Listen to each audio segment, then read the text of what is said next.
olhos e eu de fogo na maior secura.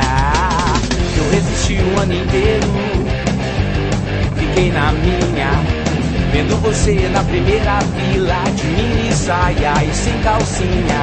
Deixei de agir como um profissional no exato momento em que rolou aquela impossível dialogar, com você falando assim de boca cheia. Meu corpo não foi o primeiro, estou ciente. Antes de mim você deu prazer a outro corpo, o corpo docente. O que explica sua nota 100 em botânica e literatura que está fora do normal. Nenhuma boa aluna implora pra levar pau.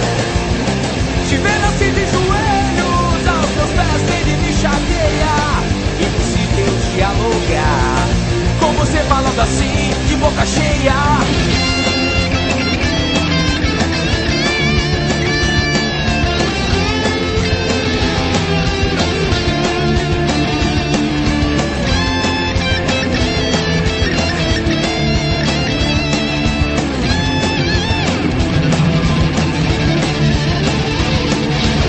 Alguma coisa que está fora do normal.